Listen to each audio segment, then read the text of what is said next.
మహాశివరాత్రి పర్వదినానికి ప్రసిద్ధ శైవక్షేత్రం వేములవాడ ముస్తాబైంది. రేపు జరగబోయే వేడుకల కోసం అధికారులు అన్ని ఏర్పాట్లు చేశారు. భారీగా తరలి వచ్చే భక్తులకు ఎలాంటి ఇబ్బందులు కలగకుండా సౌకర్యాలు కల్పించారు. మరిన్ని వివరాలు మా ప్రతినిధి వేణు అందిస్తారు. వేణు, చెప్పండి, వేములవాడలో మహాశివరాత్రి వేడుకల కోసం ఎలాంటి ఏర్పాట్లు చేశారు?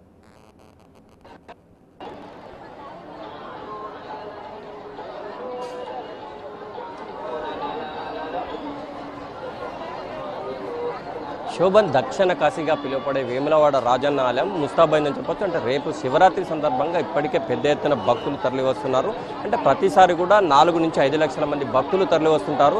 అంటే భక్తులు ఎంతమంది వచ్చినా కూడా ఎవరికి కూడా ఎటువంటి ఆటంకాలు కలగకుండా వారికి ప్రసాదం కావచ్చు, అంటే పార్కింగ్ సౌకర్యం కావచ్చు, ఇటు చలువ పందిలు. ఎందుకంటే ఎండ ఉన్న నేపథ్యంలో కేటీఆర్ గారు ఇప్పటికే నెల రోజుల క్రితం ముందే అధికారులను ఆదేశించడం జరిగింది. వచ్చిన ప్రతి భక్తులు కూడా ఎక్కడ కూడా అసౌకర్యం కలగొద్దని చెప్పి అధికారులను ఆదేశించిన నేపథ్యంలో ఇప్పటికే స్థానిక ఎమ్మెల్యే రమేష్ బాబుతో పాటుగా కేటీఆర్ గారు ఆదేశించిన నేపథ్యం అంటే నెల రోజుల నుంచి కూడా పెద్ద ఎత్తున అన్ని ఏర్పాటు చేసినటువంటి పరిస్థితి.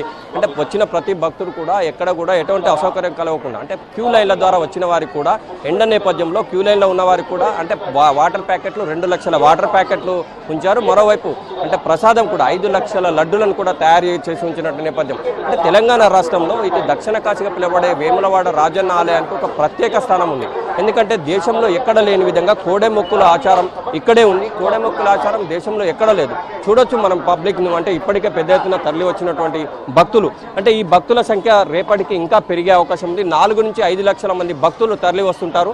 అంటే ఇంకో విషయం ముఖ్యంగా చెప్పాలంటే కాశీలో గంగలో కనుక స్నానం చేసినట్టయితే వస్తే ఏ పుణ్యం ఉంటుందో, అదే వేములవాడ రాజన్న ఆలయంలో ధర్మగుండంలో కూడా స్నానం చేసినట్టయితే పుణ్యం లభిస్తుందని చెప్పి భక్తుల ప్రగాఢ విశ్వాసం. ఈ నేపథ్యంలో మరోవైపు పోలీసులు కూడా పెద్ద ఎత్తున బందోబస్తు ఏర్పాటు చేశారు. ఎక్కడ కూడా ఎలాంటి అవాంఛనీయ సంఘటన జరగకుండా సీసీ కెమెరాలు ఏర్పాటు చేశారు. మరోవైపు వచ్చిన ప్రతి భక్తుని కూడా ఎక్కడ కూడా అసౌకర్యం కలగకుండా అధికారులు అన్నీ ఏర్పాటు చేయడమే కాకుండా ముఖ్యంగా అంటే ప్రత్యేకంగా ముసలి వాళ్ళు కావచ్చు, అంటే వికలాంగులు కావచ్చు, వీళ్ళ కోసం కూడా 6 బస్సులను ప్రత్యేకంగా ఉచిత బస్సులను ఏర్పాటు చేసినటువంటి పరిస్థితి మనకు కనిపిస్తుంది. ఇంకోవైపు వచ్చిన ప్రతి భక్తులు అంటే ఒక తెలంగాణ రాష్ట్రమే కాదు, పక్కన ఉన్నటువంటి ఆంధ్రప్రదేశ్, మహారాష్ట్ర, ఛత్తీస్గఢ్, కర్ణాటక నుంచి కూడా వేలాది మంది భక్తులు, లక్షలాది మంది భక్తులు తరలి వస్తుంటారు. శోభన్, ఇంకోవైపు చూడొచ్చు మనం క్యూ లైన్ ద్వారా అంటే ఇప్పటి నుంచే తమ రాజన్నను దర్శించుకుంటారు. అంటే కోరిన కోరికలు తీర్చే కొంగు బంగారం మా రాజన్న. ముఖ్యంగా భక్తులు అంటే ఎప్పుడు కూడా రాజన్న ఆలయంలో లక్షలాది మంది భక్తులు తరలి వస్తూనే ఉంటారు. శివరాత్రి సందర్భంగా చూడొచ్చు మనం ప్రత్యక్షంగా విజువల్ ద్వారా పోలీసులు కూడా అంటే ఎవరికి ఎక్కడ ఆటంకం కలగకుండా అన్ని ఏర్పాటు చేసిన పరిస్థితి. వచ్చిన ప్రతి భక్తుని కూడా ఎక్కడ కూడా ఎలాంటి అసౌకర్యం కలగకుండా వారికి ఎక్కడి నుంచి ఎటు వెళ్ళాలి అనేది కూడా చెప్తున్నటువంటి పరిస్థితి మనకు కనిపిస్తుంది. మరేపు వేములవాడ రాజన్న ఆలయం అంటేనే పేదలకు ఎంతో ఇష్టమైన దైవం. ఈ నేపథ్యంలోనే లక్షలాదిగా తరలి వస్తున్నటువంటి పరిస్థితి మనకు కనిపిస్తుంది. ఇక్కడే కాదు, అంటే రాజన్న ఆలయానికి సంబంధించి చూసుకుంటే కూడా ఇటు వచ్చిన ప్రతి వాహనానికి కూడా పార్కింగ్ సౌకర్యం ఏర్పాటు చేశారు. ప్రతి చోట చలువ పందిళ్లతో పాటుగా మంచినీటి వసతిని ఏర్పాటు చేశారు. 2 లక్షల వాటర్ ప్యాకెట్లను కూడా తయారుగా ఉంచారు. మరి క్యూ లైన్లో ఉన్న వారు కూడా ఎటువంటి అసౌకర్యం కలగకుండా వారికి కూడా వాటర్ ప్యాకెట్లు అందజేసినటువంటి పరిస్థితి మనకు కనిపిస్తుంది. ఏదేమైనా కూడా అంటే తెలంగాణ రాష్ట్ర సమితి అధికారంలోకి వచ్చిన తర్వాత వేములవాడ రాజన్న ఆలయం ఎక్కడ చూసినా కూడా మనకు అంటే సూపర్గా కనిపిస్తుంది. ఎందుకంటే ఒకప్పుడు కనీస మౌలిక వసతులు లేక వచ్చిన భక్తులు ఎన్నో ఇబ్బందులు పడాల్సిన దుస్థితి ఉండేది. కానీ నేడు వేములవాడ రాజన్న గుడి చెరువును చూసినట్టయితే అంటే రేపు కనుక శివరాత్రి సందర్భంగా వచ్చిన లక్షలాది మంది భక్తులు రాత్రిపూట ఇక్కడే జాగరణ చేస్తారు. కనుక వచ్చిన జాగరణతో వాళ్ళకు కూడా ఎటువంటి అసౌకర్యం 2000 మంది కళాకారులతో ఇక్కడ సాంస్కృతిక కార్యక్రమాలు కూడా ఏర్పాటు చేశారు. వచ్చిన ప్రతి భక్తులు కూడా ఇక్కడే ఉండి అంటే రాత్రిపూట జాగరణ చేసే అవకాశం ఉంటుంది. చూడొచ్చు కూర్చొని ఉన్నటువంటి భక్తుల సన్నిధిలో చాలామంది ఇప్పటికే వేలాది మందిగా తరలి వస్తున్నారు. ఈ సంఖ్య రేపటికి లక్షలుగా మారే అవకాశం ఉంది. అంటే ఎన్ని లక్షల మంది వచ్చినా కూడా వారికి ఎటువంటి అసౌకర్యం కలగకుండా ఏర్పాట్లు అధికారులు చేసినటువంటి పరిస్థితి మనకు కనిపిస్తుంది. ఇంకోవైపు భక్తుల యొక్క కొంగు బంగారం ఇది కోరిన కోరికలు. అంటే దేశంలో ఎక్కడ లేని విధంగా మనకు ఓన్లీ వేములవాడలో మాత్రం ఉంటుంది కోడెమొక్కుల ఆచారం.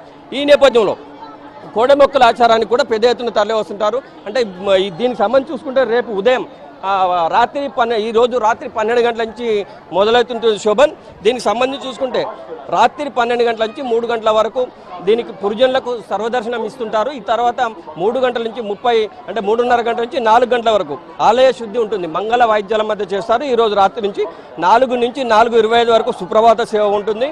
4:25 నుంచి 6 గంటల వరకు అంటే ప్రాతకాల పూజ అనువంశికులు చేస్తారు. శోభన్, ఇంకోవైపు 7 గంటలకు ఇటు టీటీడీ మరియు తెలంగాణ రాష్ట్ర ప్రభుత్వం పట్టు వస్త్రాలు సమర్పిస్తారు. పట్టు వస్త్రాలు సమర్పించిన తర్వాత అంటే సాయంత్రం 7 గంటలకు మాత్రం అంటే ముఖ్యంగా దీనికి రాత్రి 11:35 లింగోద్భవ అంటే దీనికి మాత్రం మహాన్యాస ఏకాదశి పూజ ఉంటుంది. దీనికి పెద్ద ఎత్తున భక్తులు తరలి వస్తుంటారు. మనం ప్రత్యక్షంగా చూడొచ్చు, చిన్న పెద్ద తేడా లేదు. ఎక్కడ చూసినా కూడా రాజన్న అంటే ఎంతో ప్రీతిపాత్రమైనటువంటి దేవుడు.